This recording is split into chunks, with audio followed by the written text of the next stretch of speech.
Existe, eu acredito, que está como diz o Matuto, está na natureza do caboclo. Tá? Isso é nato, é da natureza dele. Ou seja, são pessoas que ajudam, que brincam, e tem uma particularidade que eu diria assim com relação ao Nordeste. Quando a gente fala em Nordeste, no meu caso, a pessoa faz você fala a linguagem nordestina, mas eu falo uma linguagem sertaneja, ou seja, é de Nordeste adentro, né? E do Nordeste como um todo, a gente pode começar a falar aqui da beira da praia, ou seja, até mesmo dentro do meu universo, um pescador, né, que é uma pessoa, digamos assim, mais humilde, pode ser um mecânico de oficina e pode ser o caboclo pegador de boi lá dentro e da roça, né?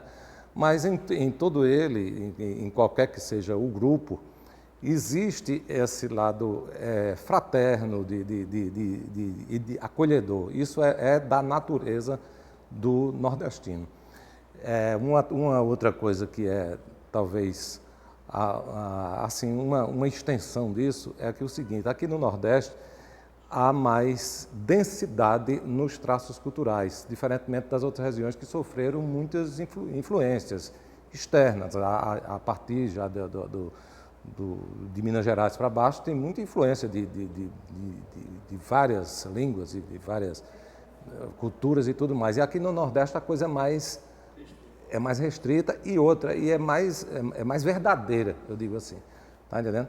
Então, o que é de verdadeiro cultural, o que é de verdadeiro de nascença, eu acho que torna-se também verdadeiro pela natureza de ser. Na realidade, veja bem, essa coisa do sucesso, muitas vezes eu não tenho nem ideia do quanto isso é lá fora, né? Eu faço meus espetáculos, sou um animal extremamente doméstico, eu sou doméstico, eu vivo dentro de casa. Então, quando eu recebo um e-mail, um contato vindo de fora, eu digo, olha onde é que isso já vai. E não é o fato de ser paraibano, de ser nordestino, não. Eu acho que é um fato de falar, em primeiro lugar, a verdade. É uma coisa que transmite uma certa verdade. Quando eu digo, ô compadre velho, vamos fazer isso, então torna-se uma coisa verdadeira. Ou seja, não é como uma pessoa estivesse desempenhando um papel de ser isso e não fosse, né? Eu sou natural de Campina Grande, meu pai é de Pernambuco, minha mãe é campinense, e eu morei de Campina Grande para frente, morei em Recife, sou arquiteto, tenho uma visão, digamos assim, para o universo da poesia que eu faço. Eu diria que eu tenho uma vivência até cosmopolita, né? Porque eu faço uma poesia de um sertão muito distante, não é verdade?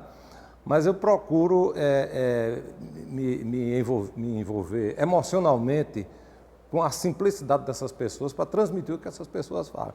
Então, existe no meu caso uma coisa que eu chamo até de elemento surpresa no espetáculo. É o seguinte, é que a feição, ou seja, o rosto alongado, uma pessoa clara, com o linguajar de quem já tem uma graduação, essa coisa toda. Falar o matutez, o linguajar das pessoas com tanta naturalidade, tá entendendo? Isso aí dá uma certa surpresa. Se eu tivesse aqui com um chapéuzão, com a mão calejada de inchada, essa coisa toda, e fazendo isso, aí o cara, rapaz, esse cara é um roceiro aí. E eu não sou, e nem procuro nenhum adereço para fazer isso. Ou seja, eu falo isso, eu faço tudo procurando fazer uma coisa verdadeira. E quando a gente faz uma coisa verdadeira, as pessoas se identificam, eles aplaudem, a gente diz muitas coisas que eles gostariam de dizer. Muitos deles gostariam de dizer. Eu vejo pessoas nitidamente emocionadas em plateia, eu já vi em Brasília mesmo, eu teve uma situação em Brasília que um senhor daqui do Ceará, do Cariri cearense, ele se emocionou, feito menino queimado, chorando feito menino queimado na plateia, né? E por quê? Porque ele morava em Brasília já há bastante tempo, foi na construção de Brasília, e de repente estava ali ouvindo a história da lata d'água, estava ouvindo ali o parafuso de cabo de serrote, né, a paisagem de interior.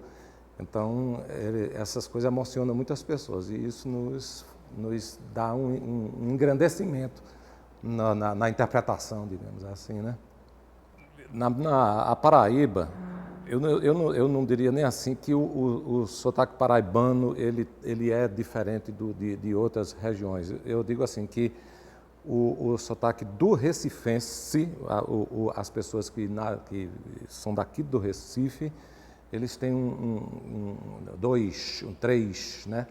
O do cearense da capital, ele é mais puxado, o cearense do sertão ele é mais, digamos assim, mais parecido com o nosso, o do Rio Grande do Norte também é mais parecido com o nosso. Então, eu acho que tirando assim, os habitantes das capitais do Ceará, de Recife, por exemplo, de Belém e tal, a parte interiorana, eles se confundem um pouco mais, apesar de cada um ter suas características. Agora, o paraibano é mais limpo em tudo, sabe? A forma da expressão das palavras e tudo. E existe digamos assim, quase que uma origem do repente, por exemplo, que nasceu do cordel, que nasce em Teixeira, no sertão da Paraíba. Então, não sei se isso tem alguma influência, mas o sotaque mesmo que a gente fala, independentemente de qualificá-lo de matuto, quando eu digo matuto, no meu trabalho, no que eu escrevo, é uma espécie de uma licença poética. Porque, por exemplo, assim, no primeiro verso, quando eu falo de paisagem interior, eu digo matuto no meio da pista, menino chorando nu. Mei é uma licença poética, porque se eu disser meio, eu vou quebrar uma métrica que para mim não interessa. Está entendendo? Então, a gente, quando se dá o luxo de fazer uma poesia matuta, a gente se dá o luxo de usar um estilo que manda para as cucuias as regras gramaticais, entendeu? E termina se prendendo muito ao ritmo, que é uma coisa gostosa de ouvir e de falar, e de ler. Então, quando a gente lê um texto que é bem escrito, que tem ritmo, você lê com muita naturalidade, ele vai, não tem aquele de você topar numa palavra, não é? Então, existe muito isso. Eu tenho uma particularidade, eu acho que um ouvido musical muito apurado, que até para dar autógrafos, eu vou dar um autógrafo, eu digo, como é o seu nome? Ele fez, é Maria Helena. A Maria Helena, um abraço, assim, assado. E aí chega, cai macio, né? E às vezes chega uma pessoa que começa o seu nome, Alba. Aí eu disse, Alba. Aí, a Alba não dá, é 2A, não dá. Entendeu? Aí eu boto, amiga Alba, entendeu? Aí pronto, Alba, tome lá um abraço desse. Então, toda a palavra, quando eu estou trabalhando com a palavra, eu tenho uma coisa de me preocupar com o ritmo. E isso é uma coisa curiosa. E as pessoas, o povo, as pessoas já têm essa praticidade, essas pessoas são práticas, eles são descomplicadas, feito uma florzinha do mato. Eles, por exemplo, assim, você tira por uma oração que é dita, todo dia se reza. Então, minha mãe era devotíssima de Nossa Senhora do Perpétuo Socorro, e esse Perpétuo Socorro, ele dificulta a pronúncia, né? E todo mundo só diz Nossa Senhora do Perpétuo Socorro, é Pepé. Nossa Senhora do Perpétuo Socorro, pronto. Então, esse Pepé, a pessoa não vai escrever Pepé, mas ele nunca vai deixar de dizer, ele não vai dizer Perpétuo Socorro. Aí tem outras deformações, por exemplo, assim, que é cruz, né? Dizem que só quem diz cruz é padre, né? Todo mundo diz cruz, fazer o sinal da cruz. Então, há uma praticidade. Curiosamente, no meu lado de arquitetura, eu convivo ainda hoje com canteiros de obra, e existe uma coisa interessante, a palavra tábua, um pedreiro, ele está em cima do andaime, daquele lá em cima, ele pede a um auxiliar lá embaixo, ô Chicão, traz aí uma tauba. Aí o cara faz, o quê? Ele fez uma tauba! Então, quando ele dá essa deformação, isso tem mais valor, porque ele não consegue aumentar o volume da voz dizendo tábua. Ele diz tábua, não diz. Agora, tauba, a tauba chega, Então, eu acho que o povo, em geral, o nordestino, ele é muito descomplicador. Ele não complica nada. Podendo facilitar, ele facilita.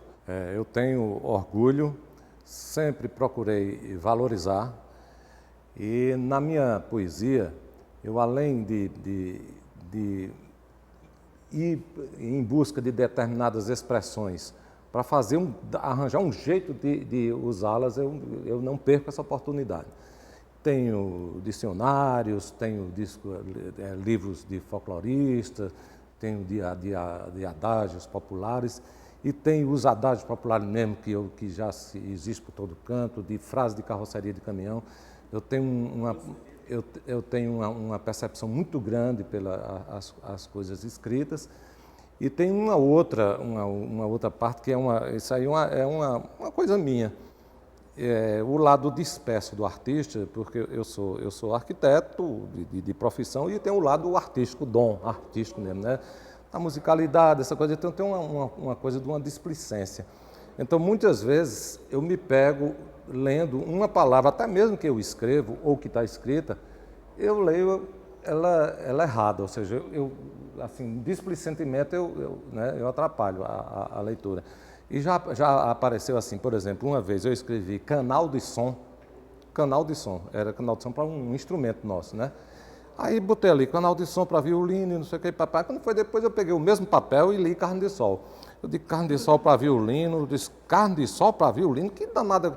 Então, quando eu li carne de sol para violino, eu não perdi a oportunidade de usar essa carne de sol para violino. Eu digo, eu não sei aonde é que eu vou usar.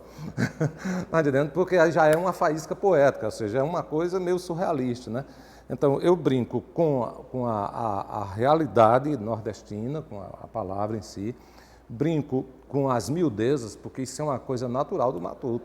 Essas pessoas dos sertões, do interior, quando eles chegam naquelas fazendas, a luz elétrica que não existe, essa coisa toda, aquela conversa de alpendre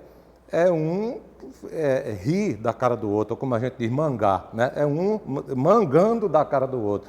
Em cima de quê? Em cima de uma cachaça que o cara tomou, ou da viagem que o camarada fez lá para São Paulo, tal, que isso, numa outra escala, a gente também faz, digamos assim, os citadinos fazem com relação ao cara que foi para a França, que foi para Miami, né, que errou lá em determinada subida lá numa escada rolante e tal, numa escala, digamos assim, mundial.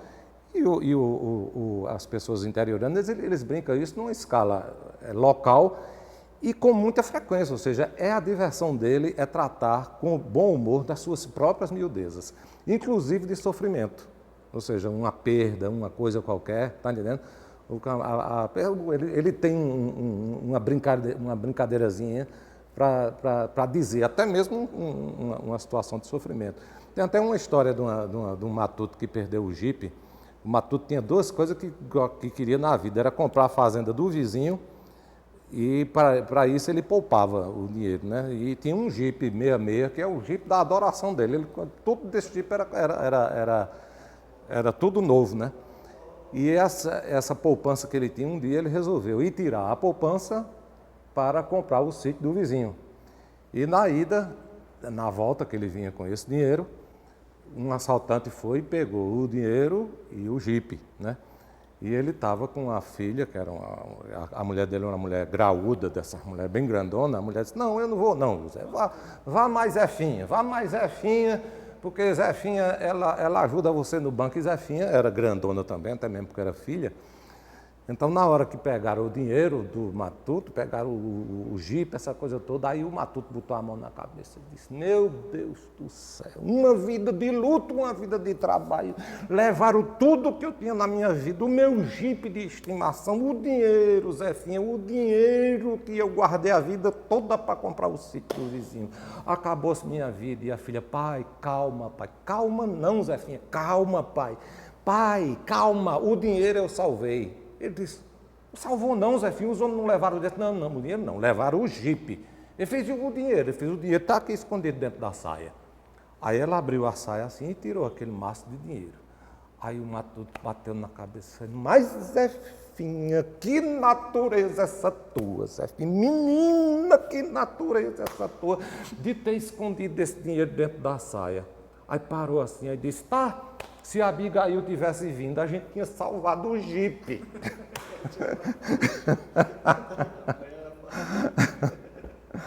Então, até na tragédia, ele tem a brincadeira, né, de brincar com suas miudezas, né, é da natureza do caboclo.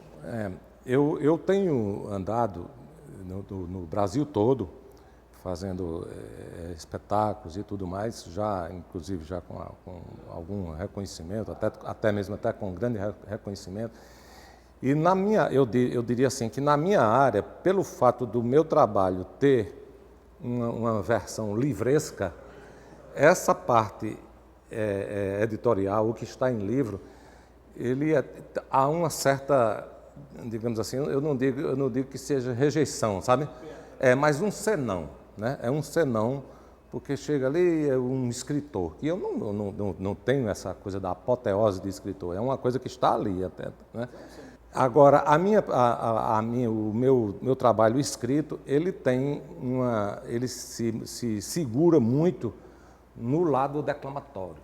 Então, é o lado do ator, né? E tem muita gente que tem o lado do autor e não tem o lado do escritor.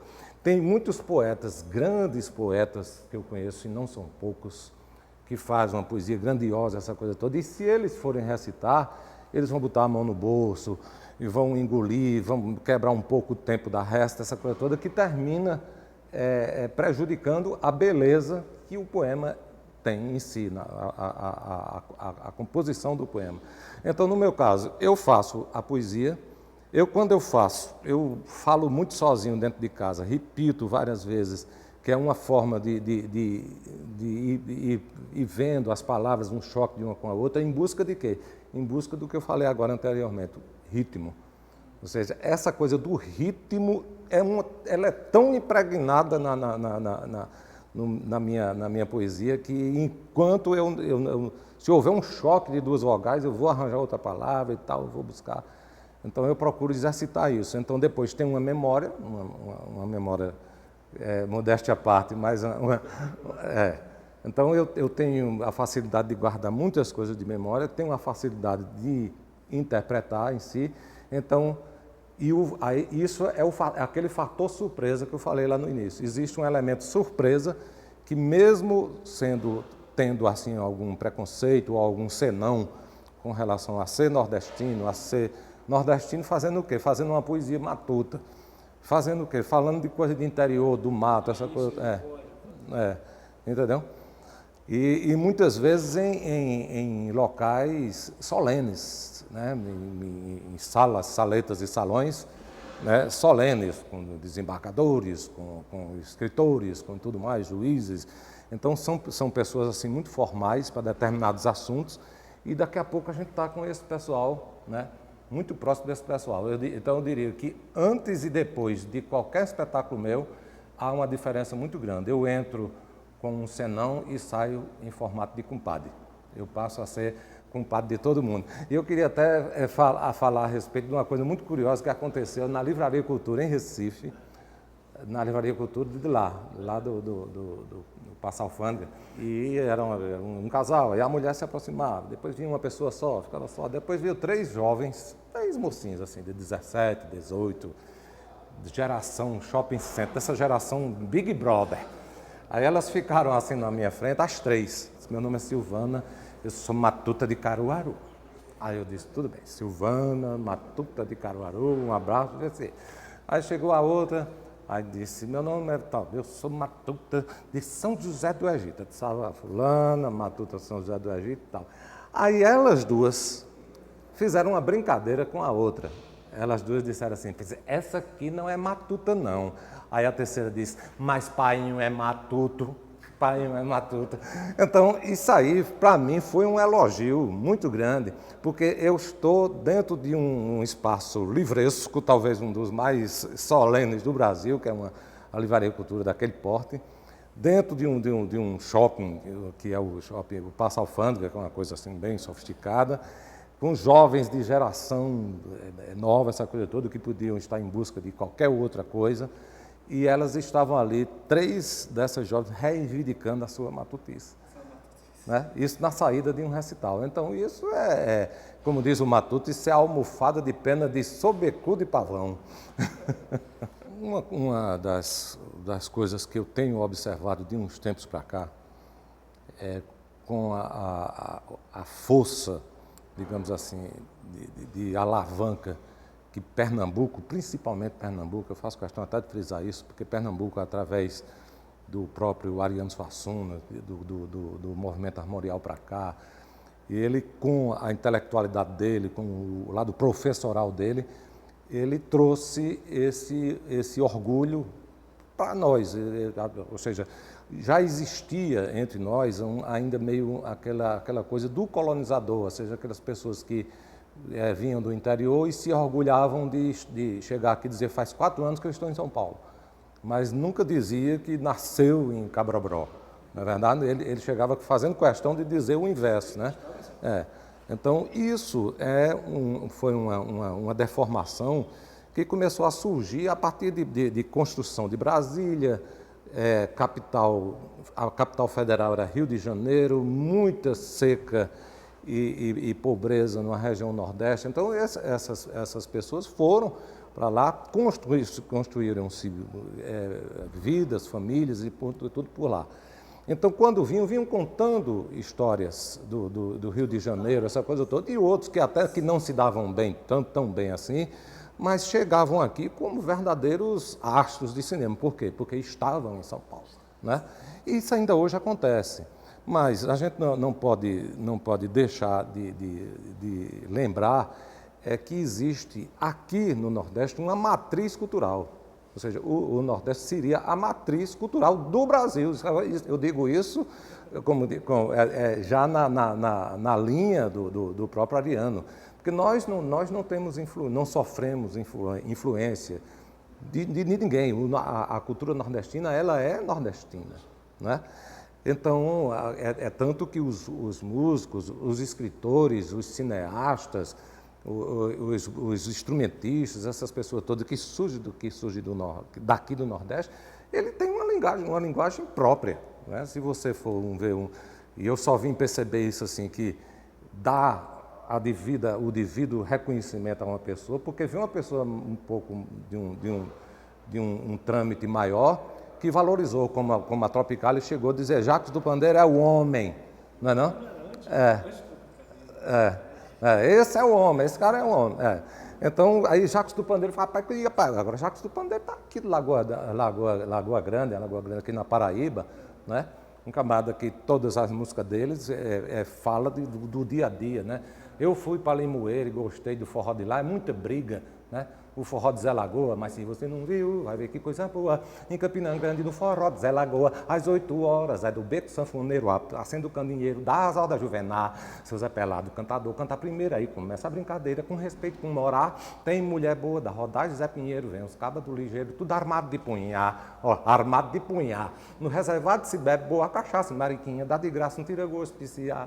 Aí tem Cabo Tenório, que isso é briga. Isso é coisa dos anos 60, que eram os forróis, as gafieiras, terminava em briga. Jacques do Pandeiro, manchetes de Jacques do Pandeiro, em briga, ele sendo preso em cadeia, então não tinha droga, não tinha nada. Tinha o quê? Tinha música, criatividade, e reverência e uma peixeira aqui, né? Que é um instrumento de trabalho, como hoje é um celular.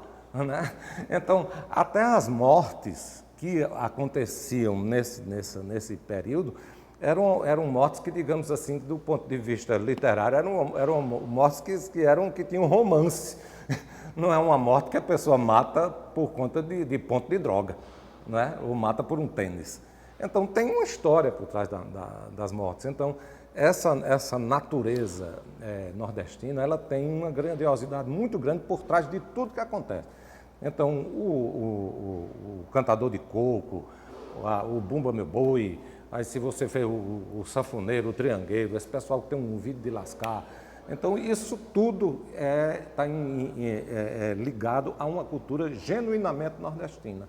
E com essa descomplicação que o nordestino tem para tocar a vida, uma espécie, como o próprio Ariano já disse, uma espécie de instinto de sobrevivência que ele tem para lidar com essa realidade, a dureza do dia a dia, né? Com falta de água, com injustiça social, né? Com falta de escola, com tudo mais, e conseguir fazer sucesso. Inclusive, não, independentemente daqueles que não são sucessos reconhecidos, mas os outros são sucessos porque não se entregaram, né? As mulheres principalmente, porque as mulheres elas botam a rodia na cabeça e vai buscar água numa cacimba muito distante, enquanto o marido está tentando, numa viagem dessa, trabalhar numa construção civil, que é um trabalho árduo. Então a mulher está lá com um menino a tiracolo, né? Isso até hoje. Até hoje. Então, na minha poesia, por exemplo, eu falo assim, Zé Qualquer e Chica Boa. Quando eu falo Zé Qualquer e Chica Boa, Vital Farias, ele quando viu essa poesia que eu mostrei lá na casa dele, a gente musicando, e Vital Farias, ele chora muito, ele chorou muito. Vital Farias é caçula de 14 irmãos. Ele é caçula, ou seja, uma família de 14 irmãos, ele é daquele que andava no rabo da gata. E ele chora ouvindo Zé Qualquer e Chica Boa, né? Empurra, cancela, Zé, abre o curral da verdade para mostrar para a mocidade como é que vive um Zé, né? E o Zé, ele vive com uma dificuldade muito grande. Então, essas coisas eu procuro mostrar respeitando a palavra, respeitando as nossas tradições que eu digo, de cena, da textura, do cheiro. Então, isso tudo eu procuro impregnar a minha poesia dessa verdade. E essa verdade emociona as pessoas. Eu acho que é aí a razão de haver essa empatia que hoje, felizmente, eu sou reconhecido, tenho tido esse reconhecimento.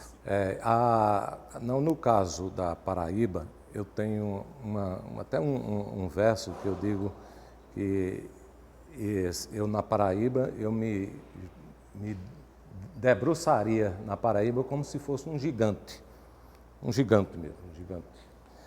Eu colocaria os pés na praia, colocaria o cotovelo na Serra da Borborema e com a mão no queixo eu ficaria olhando para o sertão. Então eu estou ali na beira da praia, o litoral paraibano é um litoral belíssimo, né? Então tem uma planície que é essa parte da zona da mata, que é essa zona entre litoral e Serra da Borborema, que chama até de Planalto, é a zona da mata, que tem a zona da mata Canavieira, lá tem a zona da mata que é Brejo de um lado, Cariri, é zona da mata mesmo, depois vem Cariri, e a partir da Serra da Borborema, que é o ponto mais alto aqui de quem vem de cá, do litoral, aí parte para uma visão grandiosa do sertão. Aí no sertão aí tem um ponto mais alto que já está em Teixeira. E eu conheço o sertão, conheço a Paraíba, aliás, eu conheço muita coisa do Nordeste. E uma coisa que nos impressiona é a grandiosidade.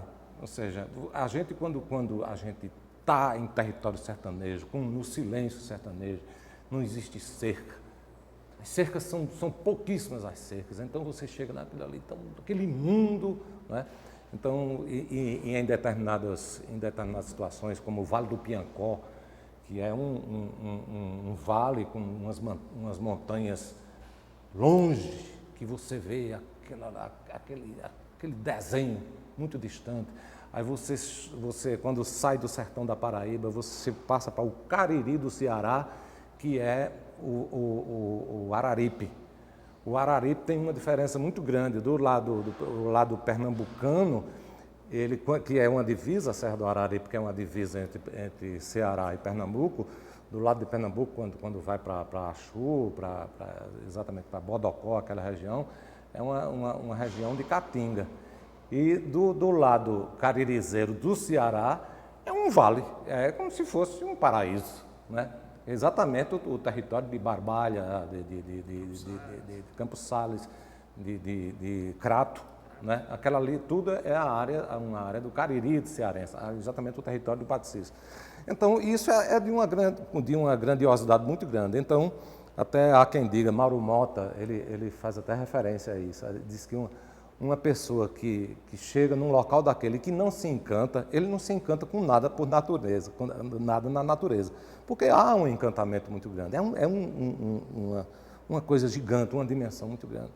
É uma coisa até que, eu gosto até de frisar isso, que a origem desse lado do declamador, do poeta, isso tudo, nasceu por uma necessidade de sobrevivência, que se assemelha muito à do matuto. É porque eu sou uma pessoa, sempre fui uma pessoa muito tímida, eu sou caçula de 4 rapazes, sempre convivi com colegas de sala de aula de faixa etária assim, muito desigual, porque eu trabalhava no expediente diurno e estudava à noite, e com dons artísticos, né, por conta do desenho, essa coisa toda. Então, dom artístico, dom musical, e sem ser um cara arrochado, como diz o Matuto, fulano é arrochado, né?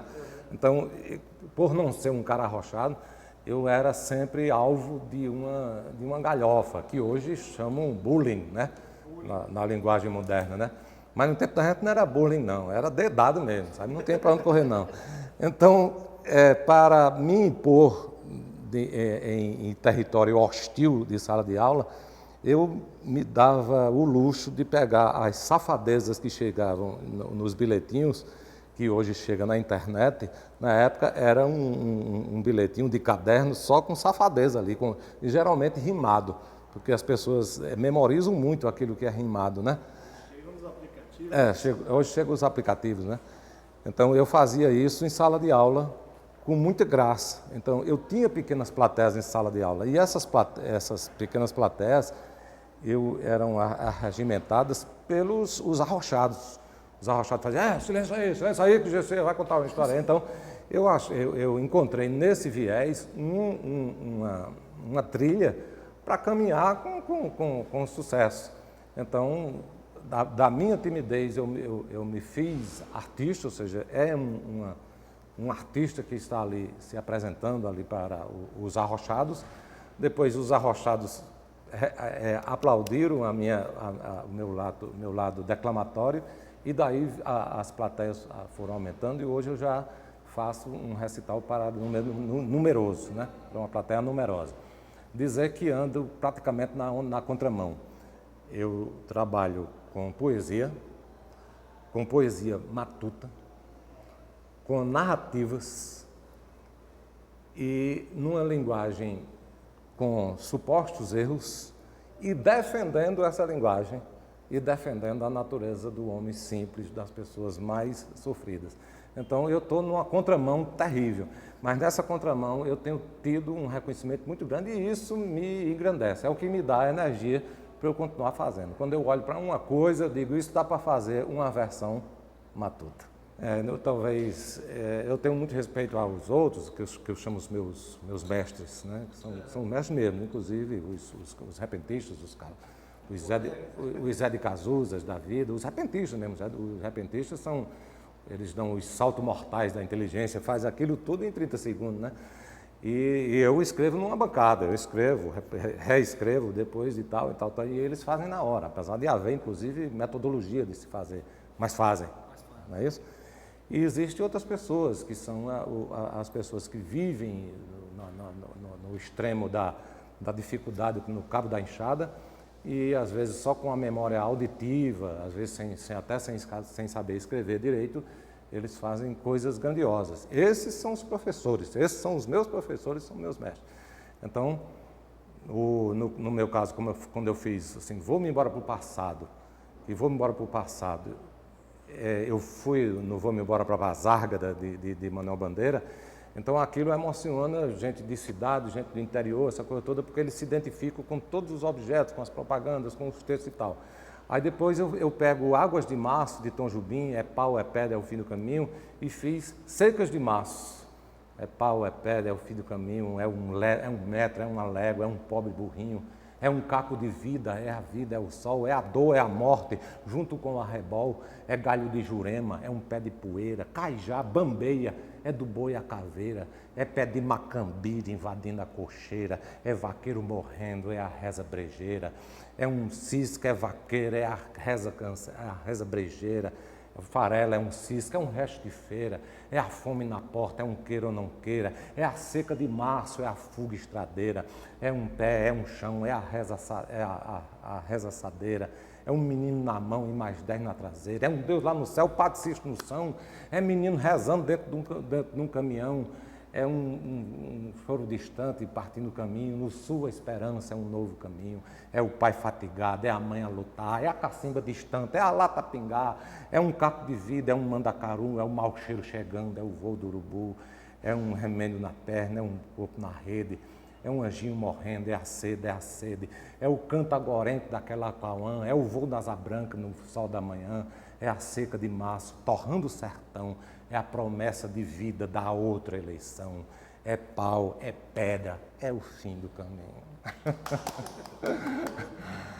Então, em cima de Águas de Março, que é bossa nova, que é litorânea, que é, né, oxigenada, então é uma coisa que está na grandiosidade de Elis Regina, a gente consegue trazer isso para o solo seco, rachado, e com isso emocionar as pessoas e levantar uma bandeira justa, de justiça social, de tudo mais.